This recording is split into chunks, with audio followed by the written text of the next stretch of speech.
The Christie administration making headway with its national infrastructural projects, many of them in the pipeline. The nation's chief detailed a list of current and future investments during a special meeting on Sunday at the Progressive Liberal Party's headquarters. Since being elected to office in 2012, the Christie administration pledged to transform and modernize infrastructure on every island across the country to ensure a quality life for all Bahamians. When you look at protection towards modernizing the Bahamas, we were right there, answering the call from the first term to this term. Effective telecommunication, improved roads, and resort developments were among the primary goals to accomplish. Prime Minister the Right Honorable Perry Christie took a trip around the Family Islands Sunday as he addressed his party's Women's Branch's special meeting, outlining the progress of infrastructural projects and its impact. The Christie administration has seen unemployment decrease in Abaco and Bimini with new and existing hotel properties, and they plan to see even more hotel expansion soon in Exuma.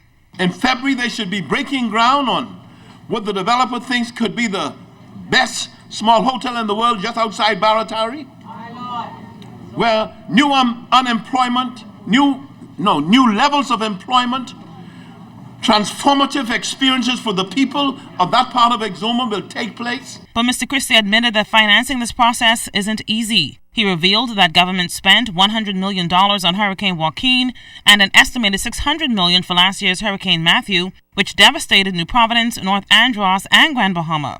The Prime Minister is very optimistic, though, about enhancing the quality of life for Grand Bahamians. We had a team go down yesterday to look at the hotels.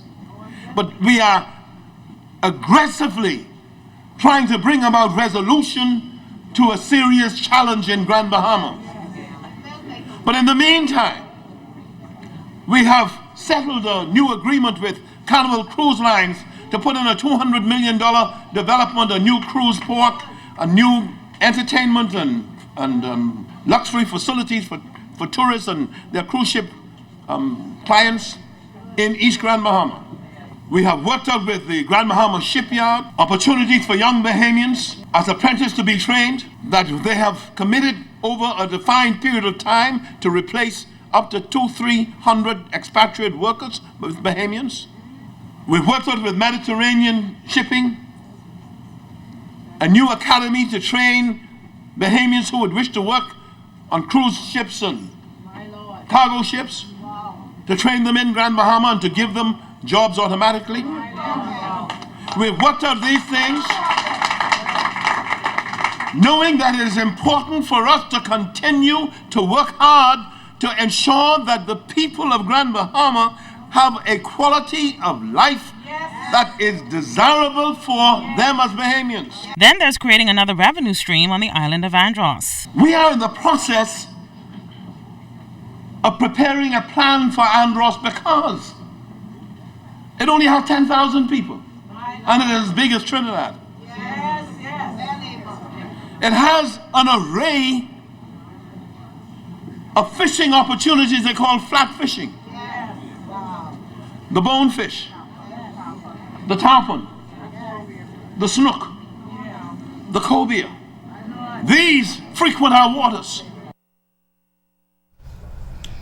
Well, in other news tonight, a cabinet minister sharing his predictions heading into the 2017 general elections, giving an evaluation of his party's performance. Cleopatra Murphy spoke with the Minister of Foreign Affairs and Immigration, the Honorable Fred Mitchell, who says the party has not completed its task and is looking forward for the opportunity to finish what they started. Foreign Affairs and Immigration Minister the Honorable Fred Mitchell says the Progressive Liberal Party will face a tough campaign over the course of the next few months as it heads into the general election, but says he expects the party to retain the government. He commented on the recent upheaval of the Free National Movement that saw party leader Dr. Hubert Minnis ousted as leader in the House of Assembly after his former deputy and now the official opposition leader Loretta Butler Turner and 6 other FNM MPs cast a vote of no confidence in his leadership. Mitchell believes the public will give the PLP another chance. I think people will look and see that there's disarray on the other side, and I think that at the end of the day, they will say on the basis of that the PLP is the best vehicle going forward for the advancement of the country. A date has not been set for the 2017 election, but as the PLP heads into its national convention next week, Prime Minister the Right Honourable Perry Christie will be facing a challenge from former Fort Charlotte MP Alfred Sayers. Mitchell would not say where his support lies yet, adding that as the incumbent, he expects Mr. Christie to remain Prime Minister.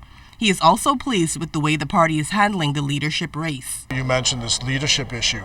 The way this is being conducted in the PLP is completely different from the sort of dissension and breakup that happened on the other side.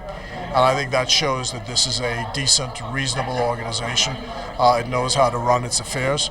So I think that recommends itself to the country. The Fox Hill Member of Parliament also commented on the party's performance since taking control of government in 2012. He says although government has had a tough time, it managed to do an effective job of keeping the country unified and on a good economic course. There have been lots of difficulties, but we've kept the boat steady. We think we see the light at the end of the tunnel. I don't think we're boasting about anything. Just steady, solid work, and we need the continuity, and that's the message I'll certainly be selling to my constituents. Minister Mitchell says the PLP has more it wants to accomplish, adding that the country needs the steady hand of the party to keep it going forward. Cleopatra Murphy, ZNS Network News.